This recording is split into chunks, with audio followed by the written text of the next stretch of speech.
things that I just omitted from the conversation, not from the game, but was an observation about Rydia along these lines. I think she's the perfect symbol for why speculative fiction is important, particularly in this story, to talking about getting over tribalism. For, her entire tribe has had a genocide committed against them, except for her. So, not a possibility, but an idea we understand because genocide is a real thing. Because this happens, she gets to embody something that we've all felt, being alone, feeling secluded, feeling like you don't fit in. And an extreme version of xenophobia that people might feel toward those who can summon monsters or can do magic. There's so much about her, even the fact that she goes from a little girl into a grown woman, not something that's possible without speculative fiction. In the time frame that this story takes place, everything that happens to her from her very first scene to her last is impossible, but she stands as a symbol for what we've talked about over and over again. This game is about getting over tribalism, and she is the one who has to do that because she has no tribe left. But she could take the other route and decide, why should I help the people of this tiny blue planet? Why do I care? They've massacred all my people. Who are my people? Who am I fighting for? Yeah, she could have easily been a character who, I think we've mentioned this before, who could have become the bad guy or a bad guy because of what happened to her, and why should she care about anybody else? Or she could have just gone off and lived on her own. She could have made a place for her somewhere on that planet where nobody else could bother her, or she could have stayed in the Fey March with the monsters. But you're right, she had to get over her tribalism and choose to help people in general. Right. And I think just the way that, how she serves the story is a great example of things you cannot do without fantasy and or science fiction that really do get at some big ideas and some important themes. I also think as more of a storytelling mechanism that the Kingdom of Baron is a perfect red herring. We talked about why not conclude the story with it just being, Golbez was kind of the bad guy, and then you stop him, and you stop the bad kingdom from doing the bad thing, which is a story in lots of fiction and can be riveting, absolutely. But I think the fact that the Kingdom of Baron is a red herring, that they end up, it's like, no, it's not the kingdom that's evil. It's that it's being mind controlled at this particular moment by, this much larger evil force.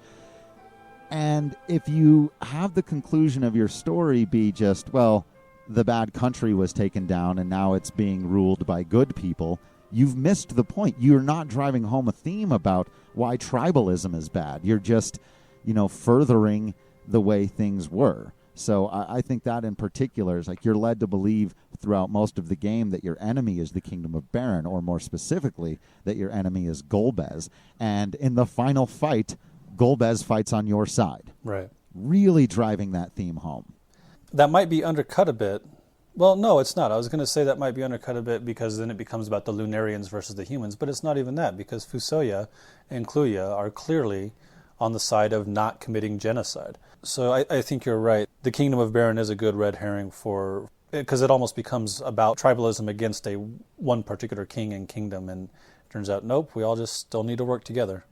Speaking of Kluya's role in all of this, that leads us, I think, directly into another thing that we talked about a bit. We talked about how these types of stories and how Final Fantasy particularly does this on purpose, but they tend to mirror ancient folklore, the oldest stories that we know.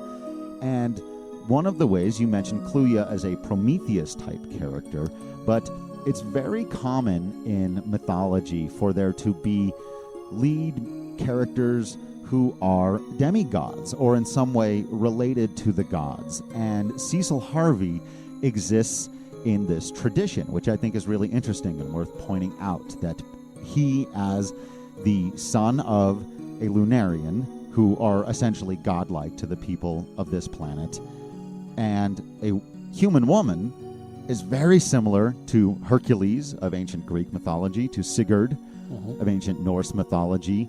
These characters who a lot of their trials are in discovering who they are, overcoming, in some ways, their demigod nature, forging their own new path because they are both one thing and another, and that these characters tend to be really good at reflecting what we've talked about, yin and yang of human nature. And that's the fact that Cecil works in that tradition of characters I find really interesting and compelling. Another character from Final Fantasy who works in that area, who we'll talk a lot about when her game comes around, is Tara Branford. She also is the daughter, or the progeny of a metaphysical man and a human woman. Maduin of the Espers, her father, is the deity-like character, and her mother, named Madonna, which we've mentioned before, which I'm pretty sure means she's the Jesus figure of that story. Yeah, and she runs through a lot of these same ideas. You know, who am I? What does it mean to be half of one and half of the other? And then she has a whole nother speculative fiction line where she's got to deal with her memories or her emotions having been dampened for much of her life. So yeah, it's always an interesting way to examine humanity through the eyes of someone who is raised a human but with the powers of a god.